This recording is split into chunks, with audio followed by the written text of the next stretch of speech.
Mountain hunger, the price of Father's promise. The day Father brought home what he called a person was the day everything changed in our isolated mountain home. But what stumbled through our door that bitter November evening barely qualified as human anymore. "What should we call him, Father?" I asked, my voice barely above a whisper. Father's steel gray eyes, hard as the rocky mountains surrounding us, studied the trembling figure with calculated detachment. The man, if you could still call him that, cowered in the corner of our living room, his body so emaciated that each rib cast its own shadow on his pale skin. The smell of decay and unwashed flesh filled the room. "Thing," Father spat out, adjusting his prosthetic arm. "That's what it is. Just a thing." I was 12 then, and despite my isolation, something deep inside me knew this was wrong. But Father's word was law in our house, and his laws were written in scars and broken bones. Father wasn't always the monster he became. Before the mining accident that took his arm and sanity, there might have been something human in him. He came from old money. Our family name, Blackwood, carried weight in these parts once. But the collapse that killed 27 men and left him trapped for 6 days changed everything. He emerged different, convinced the world was filled with things masquerading as people, waiting to steal what was his. "Could we maybe give him a real name?" I ventured later that evening, as we ate our usual dinner of canned beans and deer meat. The TV droned in the background, our only window to the outside world, though Father insisted most of it was government propaganda. Father's mechanical arm whirred as he gripped his fork tighter. "We'll call it Shadow," he said finally, "because that's all it is, a shadow of a person." I knew better than to argue. The last time I questioned Father's judgment, I spent 3 days locked in the root cellar with nothing but a jar of water and my own thoughts for company. Besides, Shadow seemed fitting in its own terrible way. The man's eyes were hollow, like windows into an abandoned house. Father kept Shadow in our basement, a maze of concrete rooms he'd spent years constructing beneath our house. Each room was monitored by cameras he'd salvaged from the abandoned mine, their red lights blinking eternally like dying stars. The basement had started as a shelter against what Father called the inevitable collapse, but it had become something else entirely. I wasn't supposed to go down there, but I did. Late at night, when Father's nightmares had him screaming at ghosts, I'd creep down the stairs with whatever food I could smuggle from the kitchen. Shadow never spoke. I wasn't even sure if he could anymore, but his eyes would follow me as I moved around his cell. The room where Father kept him was small, maybe 8 by 8 feet, with a single mattress and a bucket in the corner. The walls were covered in scratches, some spelling out words and languages I didn't understand, others forming patterns that seemed to shift when you weren't looking directly at them. "I'm sorry," I whispered to him one night, about a month after he arrived. "I don't know how to help you." Shadow lifted his head slightly, and for a moment, I thought I saw something flicker behind his eyes. Recognition, perhaps, or understanding. But then Father's heavy footsteps echoed above us, and the moment shattered like thin ice. Years passed this way, marked only by the changing seasons visible through our high mountain windows. I grew older, but time seemed to flow differently for Shadow.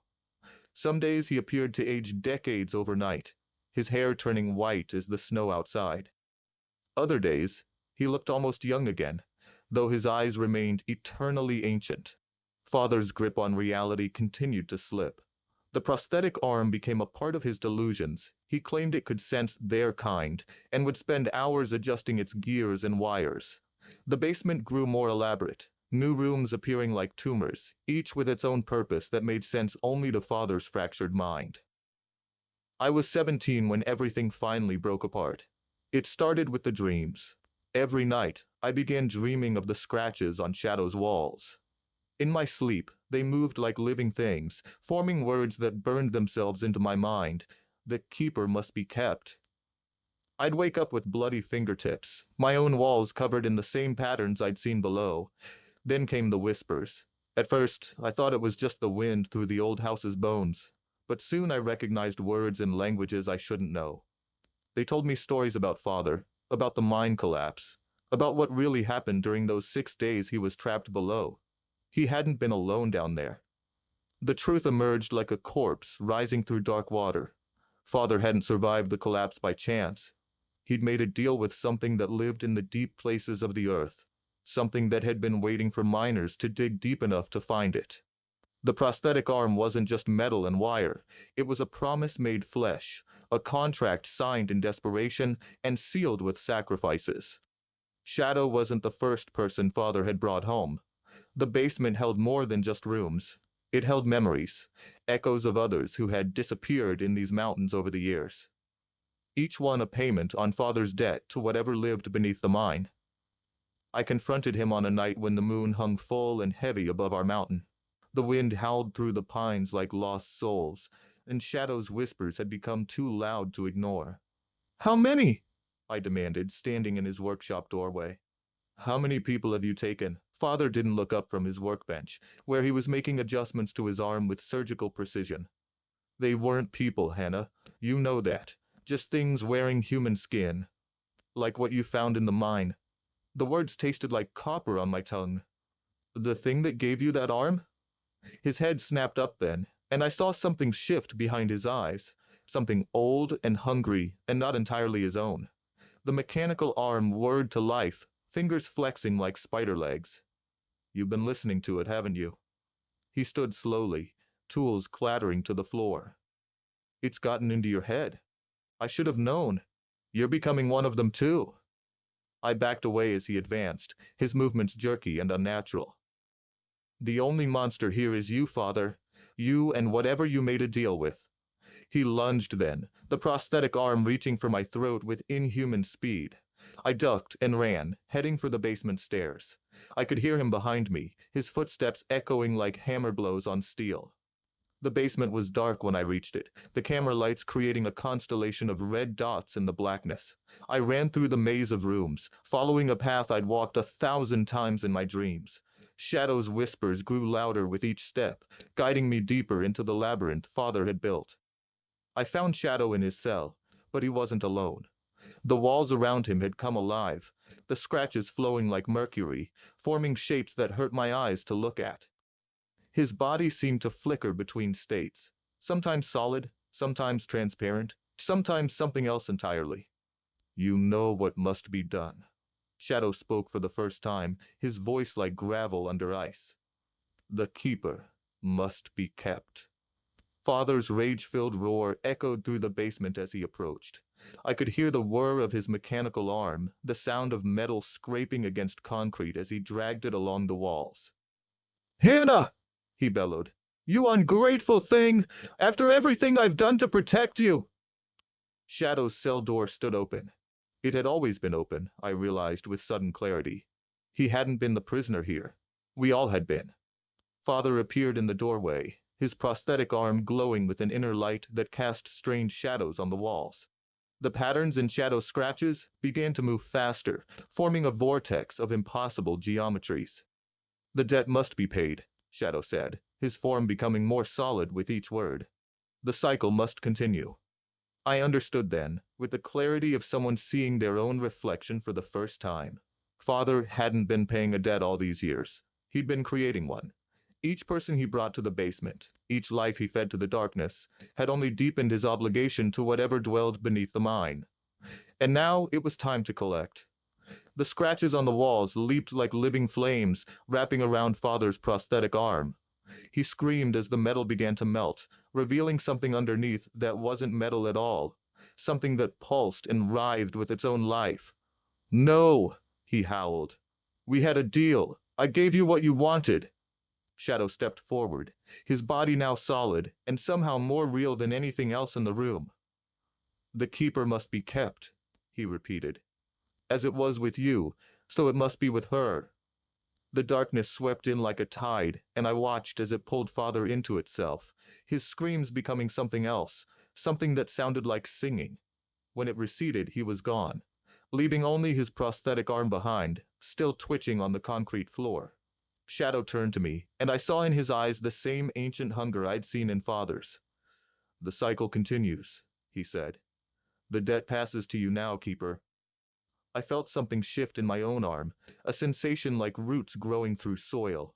Looking down, I saw my flesh beginning to change, becoming something both more and less than human. How many? I asked, echoing my earlier question to father. How many before the debt is paid? Shadow's smile was like a crack in reality. The debt is never paid, Keeper. The hunger never ends. But you'll learn, as your father did, as I did before him. The darkness beneath the mountain must be fed. I left Shadow's cell that night, climbing the stairs to what remained of my old life.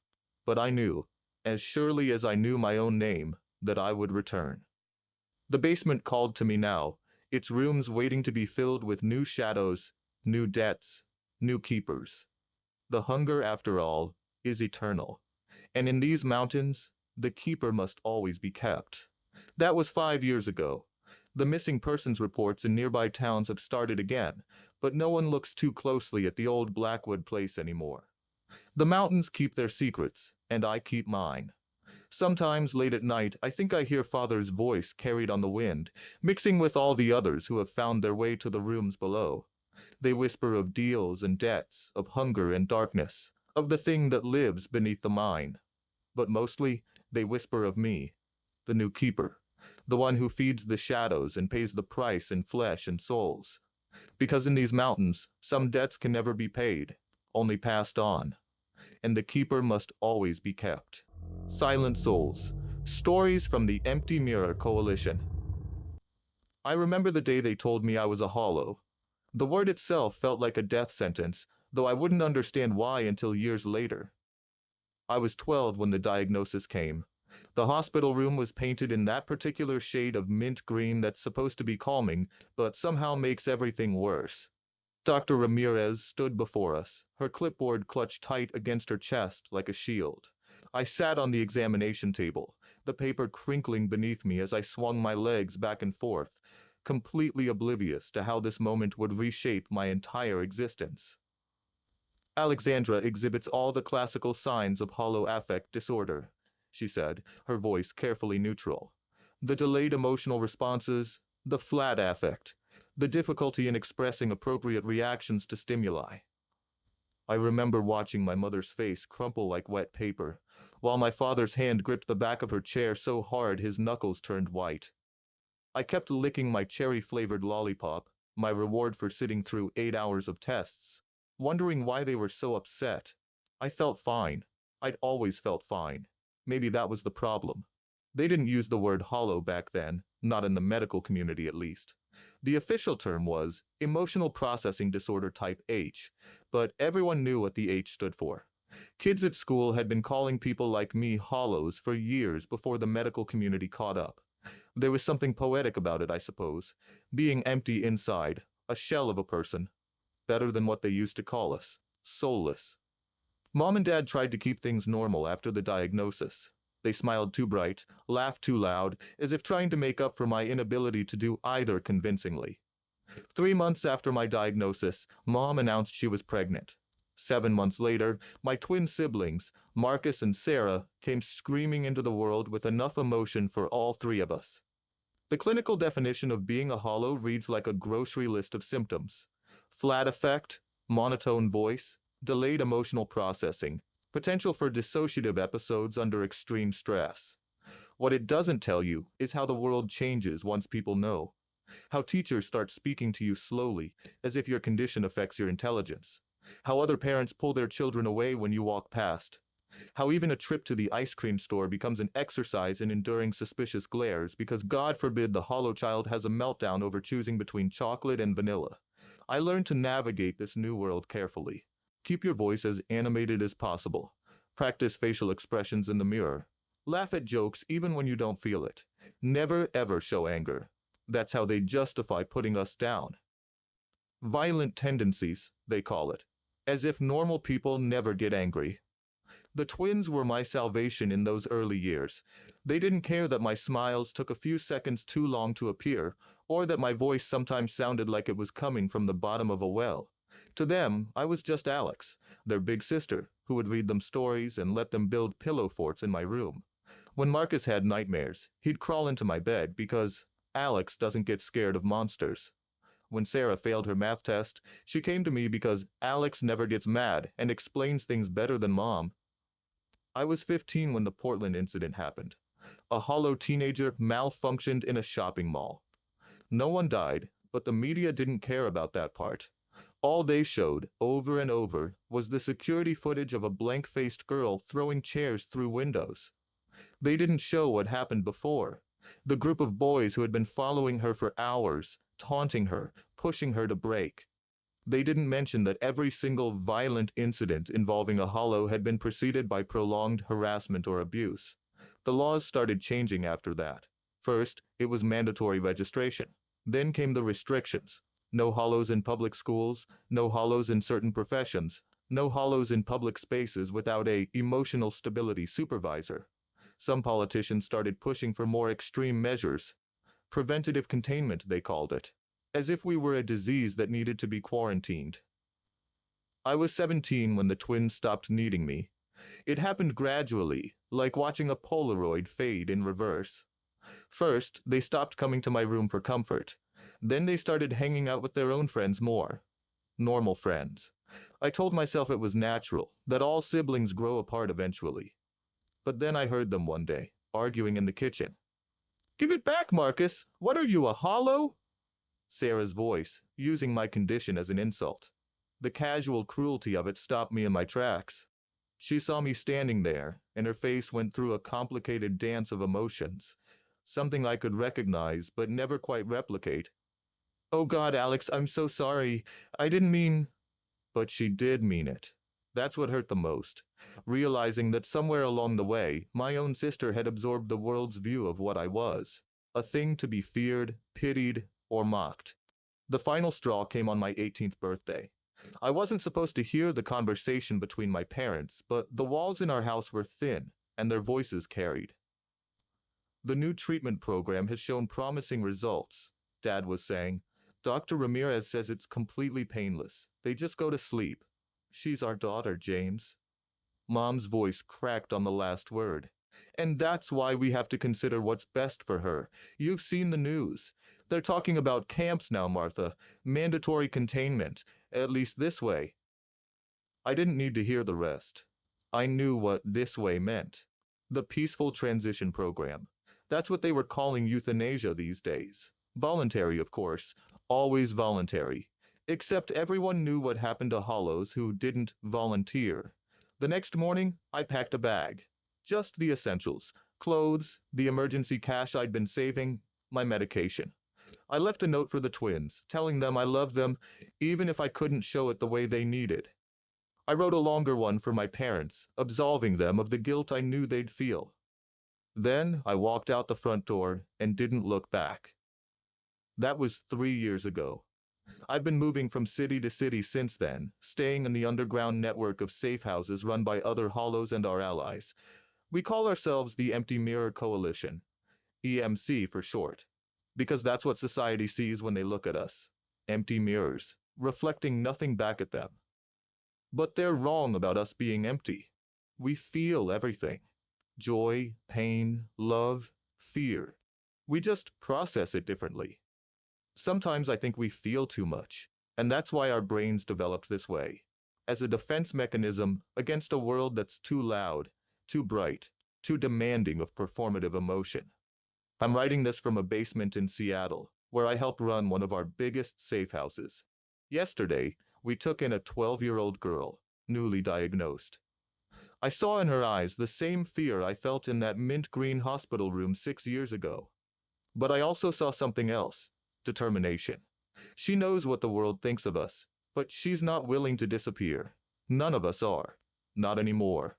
They called us hollows, thinking it would break us, make us easier to discard. Instead, it became our strength. Like a hollow reed, we bend, but don't break.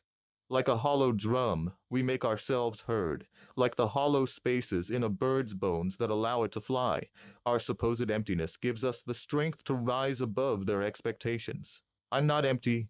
I'm not soulless. I'm not a threat to be eliminated or a problem to be solved. I'm Alexandra Chen, and I'm done letting them define what that means.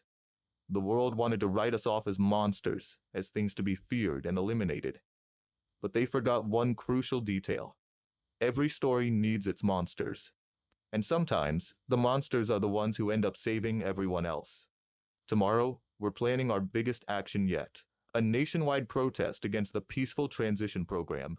They'll try to paint us as dangerous, uncontrollable.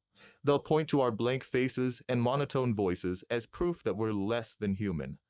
But we'll stand there, hundreds of us, thousands maybe, silent and peaceful, letting our very existence challenge their narrative. Because that's the thing about being hollow.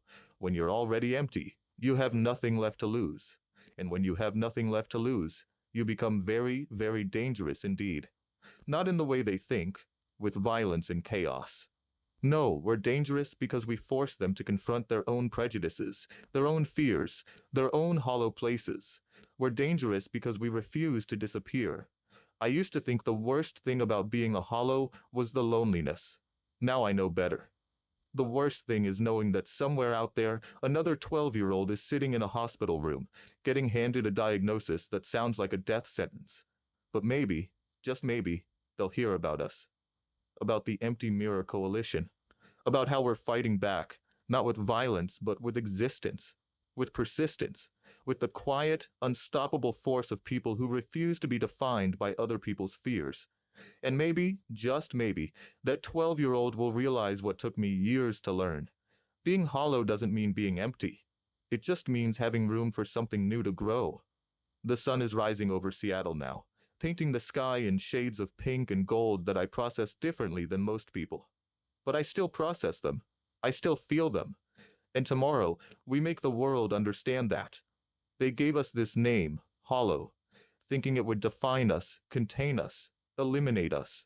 Instead, we're going to show them what it really means to be hollow, to be unburdened by their expectations, unfettered by their limitations, and unafraid of their judgments. Because in the end, the only truly hollow things are the words they use to try to break us. Shattered. The girl who broke mother's rules. The last thing I remember before everything changed was the click of high heels on concrete. It was 11:47 p.m. at the Riverside station, and I was checking the arrival times again when she appeared. A woman in her 50s, perfectly coiffed gray hair, wearing what looked like a vintage Chanel suit. She reminded me of my grandmother's porcelain dolls, immaculate, pristine, somehow both beautiful and unsettling. "Excuse me, dear," she said, her voice soft as cotton. "Would you rather live in a castle, dance with fairies, or marry a prince?"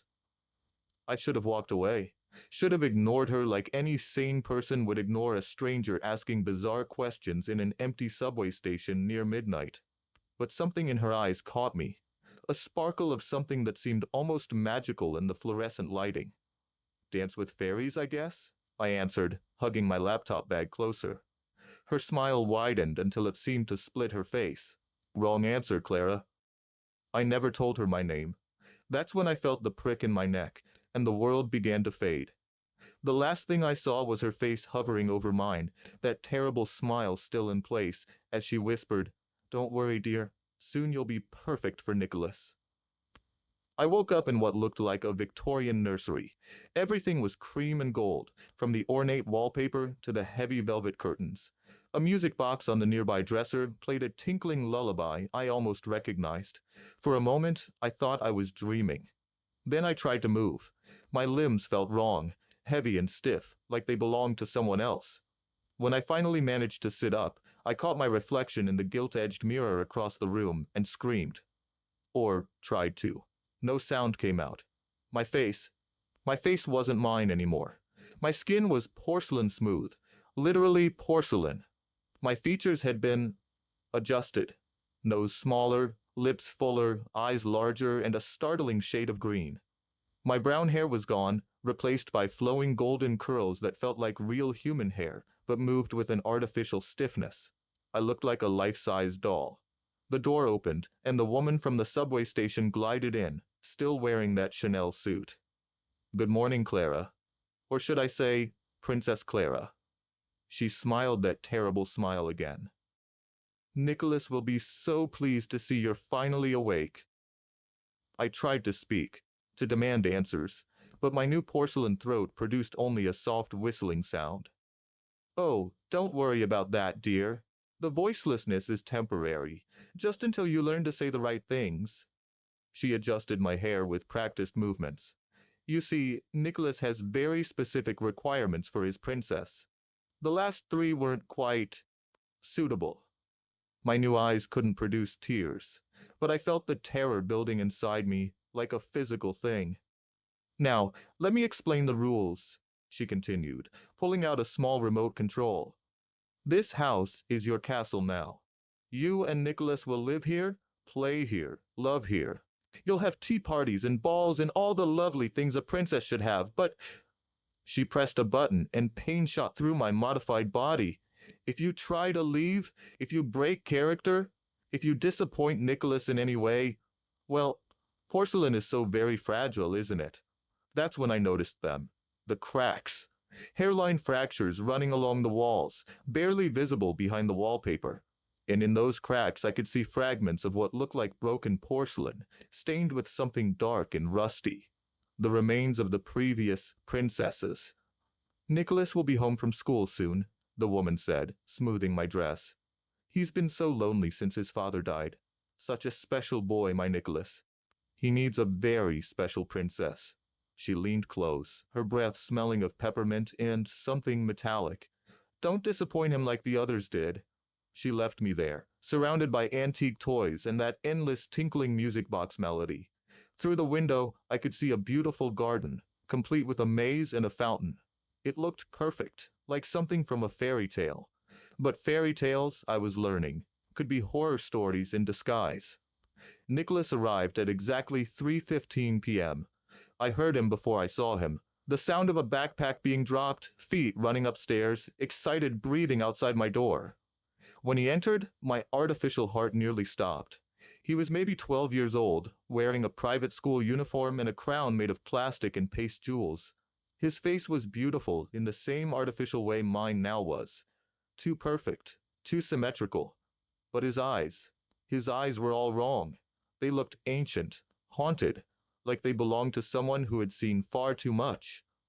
Clara, he breathed, and his voice had that same quality, both childish and ancient. Mother said you'd be perfect, and you are. He reached for my hand with fingers that felt just like mine, cool, smooth, porcelain.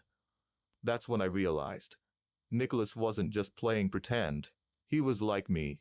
Another doll in this twisted game. The days that followed fell into a routine that would have been comical if it wasn't so terrifying. Every morning, Mother would dress me in elaborate costumes, ball gowns, tea dresses, riding habits. Nicholas and I would act out scenes from fairy tales under her watchful eye. We had tea parties with empty cups, danced to music box melodies, played at being the perfect royal couple.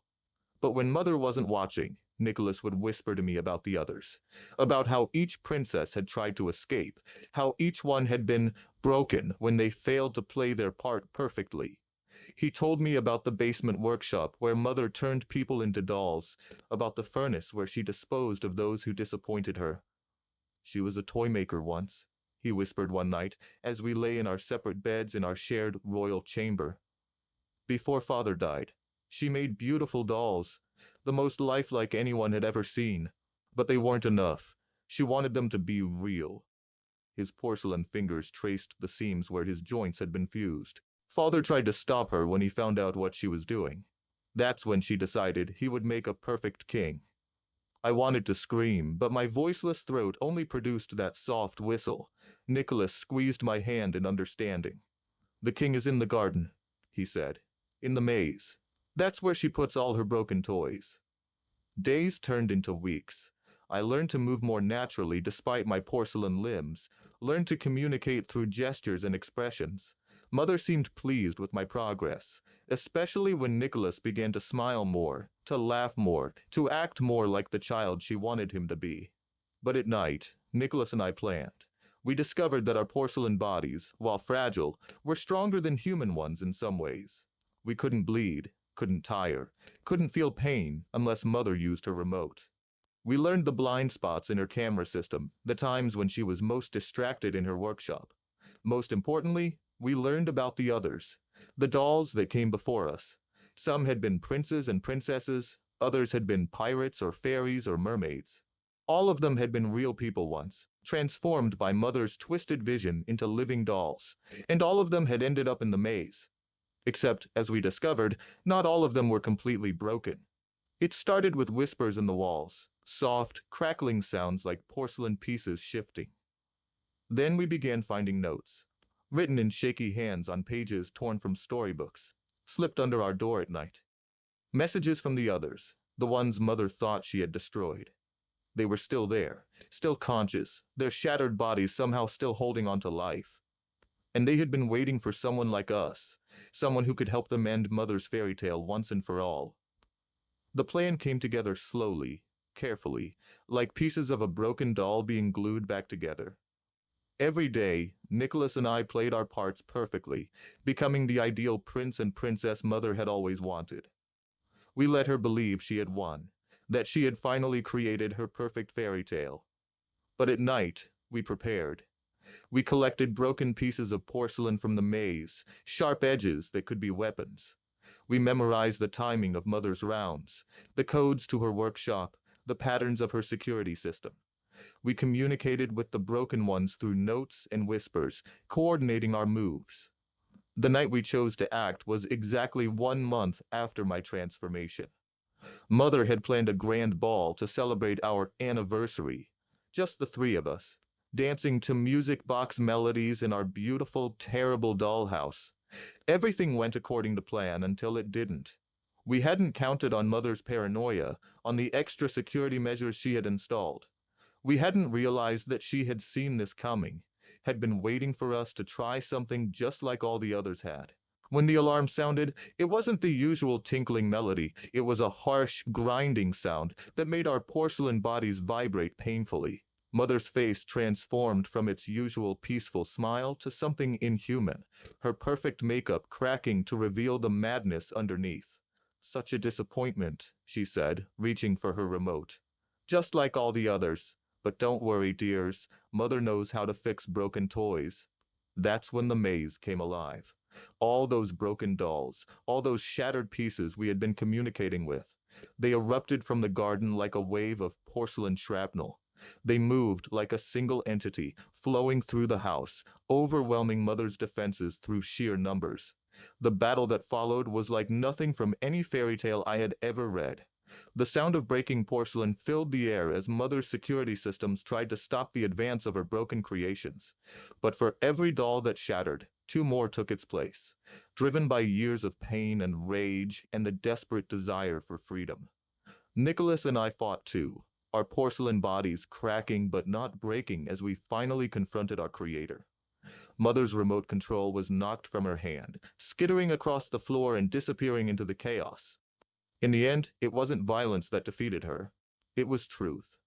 As we surrounded her, dozens of broken dolls with their cracked faces and missing pieces, she saw what she had really created. Not a perfect fairy tale, but a horror story of her own making.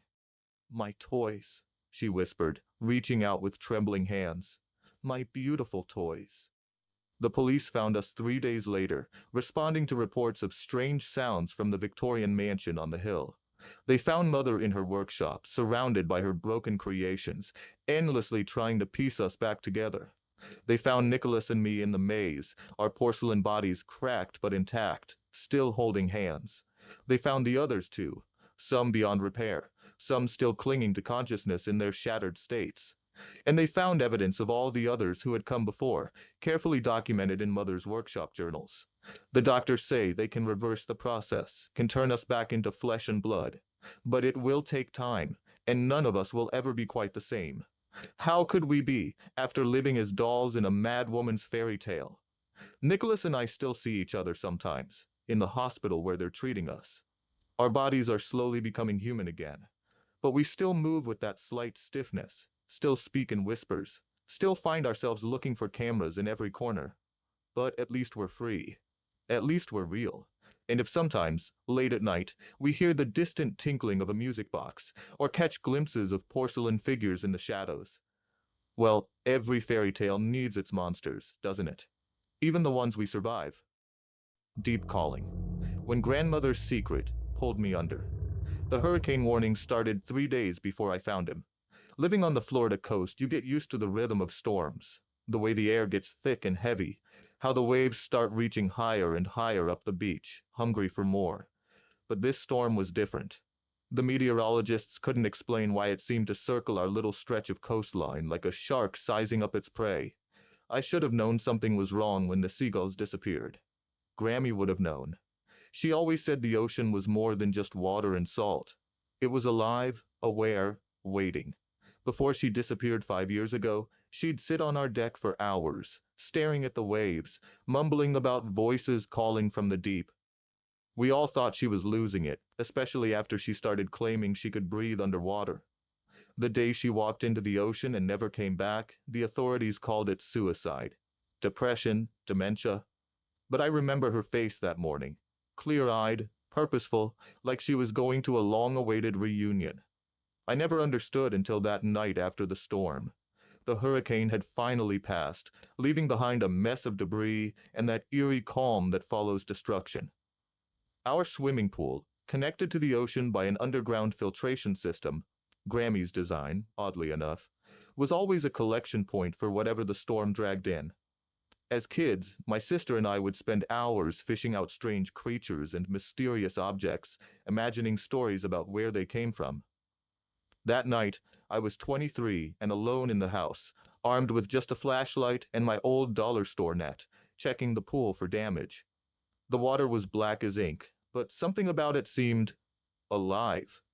There was a glow beneath the surface, like bioluminescence, but wrong somehow. Too purposeful. Too bright. I leaned closer, my flashlight beam catching something that looked like hair. Dark strands dancing in the water like seaweed. Then I saw the eyes. They were the color of deep ocean trenches, that impossible blue-green that exists only in the places sunlight can't reach. They were looking right at me, and they were unmistakably human. I screamed, or tried to. The sound caught in my throat as he emerged from the water, smooth as a shark breaking the surface. He looked about my age, with features that seemed carved from coral and moonlight. Beautiful, but in that dangerous way that makes your survival instincts scream. Then I saw the blood. It bloomed in the water around him like red algae, spreading from a gash in his side. But what made me drop my flashlight wasn't the blood. It was what lay below his waist. Where legs should have been, there was a tail, scaled in shifting colors that seemed to absorb and reflect light simultaneously. He pointed to his throat, making a slashing motion. I understood. He couldn't speak, but his eyes were pleading, and there was something else there too. Recognition? It was like he knew me, had been looking for me. Grammy's voice echoed in my head. Children of the sea must stay wet, Mara. They suffocate in our air, just like we drown in their world. I don't know why I helped him. Maybe it was the memory of Grammy, or maybe it was something else, something buried deep in my DNA that recognized him as something more than just a creature in need. Whatever the reason, I found myself dragging him to my father's basement, where we kept a massive saltwater tank for his marine biology research. The boy, if that's what he was, seemed to heal almost immediately upon entering the tank. I watched, fascinated, as his scales knit themselves back together, the gash in his side closing like a time-lapse of wound healing. He watched me too, with an intensity that should have frightened me but instead felt familiar. I talked to him for hours, telling him about Grammy, about growing up by the ocean, about the strange dreams I'd been having lately of deep water and distant singing. He couldn't respond, but his expressions were so human. Amusement, curiosity, something that might have been sympathy when I talked about Grammy. It wasn't until I started coughing that I realized something was wrong. At first, it felt like a tickle in my throat. Then came the taste of salt, metallic and sharp. When I coughed into my hand, what came up wasn't phlegm. It was seawater, tinged pink with blood. I really am sorry about this, he said, and his voice was like waves breaking on rocks, beautiful and destructive. But she said you were ready. I tried to run, but my legs wouldn't work. Looking down, I saw why. My skin was changing, becoming translucent, revealing networks of new vessels carrying something that wasn't quite blood anymore. The transformation was crawling up my body like rising tide. Your grandmother told us about you, he continued, hauling himself out of the tank with horrible, wet sounds. His tail was splitting, reforming into something that approximated legs, though the skin looked raw and wrong, like something newly malted. She said you had the old blood like her, that you'd be perfect. My lungs were burning, drowning in air they could no longer process. Through darkening vision, I saw him approach, moving with that terrible grace of a predator that knows its prey can't escape. Did you never wonder why you felt so drawn to the water? Why you could hold your breath longer than anyone else? Why the ocean always felt more like home than land? He knelt beside me, brushing wet hair from my face with webbed fingers. Your grandmother didn't die, Mara. She came home, and now it's your turn. The pain was excruciating as my body rejected its humanity, reforming into something older, something that remembered when all life came from the sea. I could feel my bones softening, rearranging, my skin hardening in some places and becoming impossibly soft in others. I am Thalassos, he said, son of the Deep King, and I need a queen who understands both worlds. Your grandmother saw what you truly are, even before you were born. She's been waiting for you in the palace, helping us prepare. Through the haze of agony, pieces started falling into place. Grammy's obsession with the ocean, the special filtration system that connected our pool directly to the sea. The way she used to sing to me in languages I didn't understand, but somehow knew. She had been preparing me my whole life. The storm wasn't natural. I managed to gasp between transformations. You created it. He smiled, and his teeth were sharp now, no longer trying to appear human. We needed to weaken the barrier between our worlds. Storms thin the veil, make it easier to cross over. And we needed you weak, vulnerable to the change. Fighting your true nature for so long has made your human form stubborn. I wanted to argue, to fight, to run. But as the transformation reached my heart, something deep inside me recognized the truth in his words. The ocean had always called to me, had always felt more like home than land. Every summer spent swimming until my mother had to drag me out of the water, every dream of depths and darkness that felt more welcoming than frightening, it had all been leading to this. Grammy hadn't been crazy. She'd been awakening, just like I was now. The pain began to fade as my body settled into its new form. My vision cleared, sharpened, adapted to see in both air and water. I could feel new senses awakening. The ability to detect electrical fields, to sense pressure changes, to hear frequencies far beyond human range. Your grandmother is waiting, Thalassos said, lifting me easily. My new tail, iridescent, powerful, beautiful in a way that made my human aesthetic sense shudder, curled around his transformed legs. The Deep King's court has been preparing for your arrival for years. As he carried me up the stairs and out towards the ocean, I saw my reflection in the windows we passed. My eyes were now that same impossible blue-green as his, my skin shimming with subtle scales that appeared and disappeared as I moved. I was beautiful and terrible, human and inhuman, a bridge between two worlds. The storm had returned, but now I could see it for what it was, a celebration, a welcome, a gateway between realms. As Thalassos carried me into the waves, I saw shapes moving in the water, dozens of figures like us, all watching, waiting. And there, at the front of the gathering, was a familiar face, Grammy, but not as I remembered her. She was radiant, powerful, her tail a magnificent silver that matched her hair. She looked younger somehow, more vital than she ever had on land. Welcome home, little one, she said, and her voice was the voice of tides and tsunamis, of underwater earthquakes and ancient currents. We have so much to show you. As we descended into the depths, my new body embracing the pressure and darkness, I understood at last what Grammy had meant about there being more to the ocean. So much more. The surface world began to feel like a dream as we swam deeper, following ancient paths marked by bioluminescent creatures that might have been fish or might have been something else entirely. I saw structures in the darkness, buildings made of coral and crystal, gardens of impossible sea flowers, things that defied description with human words. This was my kingdom now, my true home. But sometimes, on stormy nights, I still rise to the surface and watch the lights of the human world through the rain. I watch for others like me, those with the old blood sleeping in their veins, waiting to be awakened. And sometimes, when the conditions are just right, I sing to them in languages older than humanity itself, calling them home. After all, the ocean is patient. It can wait centuries for its children to return. And sooner or later, they all do. Because you can forget your humanity, can adapt to a new form, can learn to breathe water instead of air. But you never forget the moment you realize that everything you thought you knew about yourself was just the surface of a much deeper truth. A truth that waits in the depths, calling your name in voices that sound like home.